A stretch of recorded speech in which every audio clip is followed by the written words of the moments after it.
Parasha Ve'era, les éléments de ces derniers jours ont été très difficiles. Et nous allons faire le shiur, les Ilon Nishmat, tous les niftarim, tous ceux qui ont été tués al Kiddush Hashem. Akadosh Baruch Hu, quand il apparaît à Moshe Rabbeinu, dans le buisson ardent, il lui dit va délivrer le Klal Israël. Moshe Rabbeinu va négocier avec Akadosh Baruch Hu, si on peut oser s'exprimer ainsi, comme nous disent nos maîtres, pendant plus d'une semaine. Et finalement, Moshe Rabbeinu va décider d'accepter la mission d'Akadosh Baruch Hu, mais après qu'Akadosh Baruch Hu lui ait dit Ayez Asher Ayez, je serai ce que je serai. Et Moshe Rabbeinu, à ce moment-là, comprend et va libérer le clan d'Israël. Qu'est-ce qui s'est passé ici? Alors pour cela, nous allons essayer de comprendre. D'abord, il y a une question qui se pose. Comment Moshe Rabbeinu peut hésiter à aller libérer le clan d'Israël qui souffre autant dans cette servitude égyptienne? Lui, Moshe Rabbeinu, il aime tellement le peuple. Alors pourquoi hésite-t-il? Deuxième question.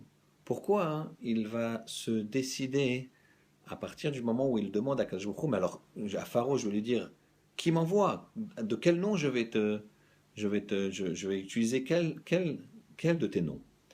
Il lui dit Ayez Asher Ayez. C'est un nom, je suis ce que je suis, je serai ce que je serai, un nom d'Akadosh Baruch Hu qu'on ne trouve qu'une seule fois dans la Torah. Alors le Baal HaTurim nous dit la chose suivante. Ayez, la valeur numérique du mot Ayez fait 21. Ayez Asher Ayez, il y a 2 fois 21, donc si on fait 21 fois 21, on obtient 441, c'est le mot Emet. Kadosh Baruch Hu dit à Moshe Rabbeinu, je serai ce que je serai, c'est quoi? C'est le Emet. À chaque fois que tu vois une situation, elle est Emet, elle est vraie. Mes attributs, ils sont différents. J'ai un attribut par rapport au nom que j'ai, par exemple Yudke Vavke, c'est un attribut de miséricorde, de bonté. Le nom Elohim, qui veut dire aussi Dieu, c'est un nom plus de rigueur, de din. D'ailleurs, Elohim, c'est la même valeur numérique que Teva, que la nature. La nature, il n'y a pas de négociation avec la nature. Si on se place dans un cadre naturel, il n'y a pas de négociation. Il y a différents attributs d'Akadosh Baruch Hu et il y a les noms qui correspondent. Mais Ayez Asher Ayez, il lui explique, Akadosh Baruch Hu à Moshe, tous ces attributs-là, ils sont mêlés dedans, ils sont mélangés dedans, ils sont dedans. À chaque fois que tu vois un de mes attributs, c'est la vérité. À ce moment-là, Moshe, il a compris. Moshe, il a compris que quoi? Que quoi qu'il se passait, c'était la vérité.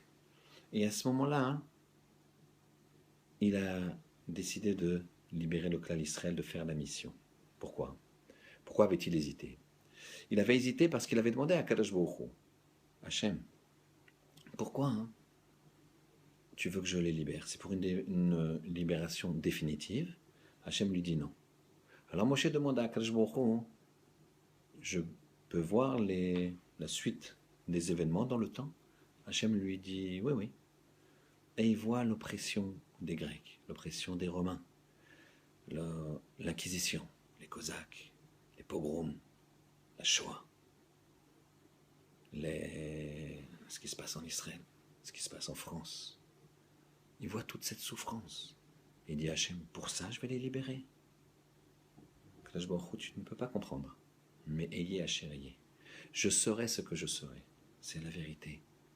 C'est difficile, il y a une question, mais c'est comme ça que ça doit se comprendre.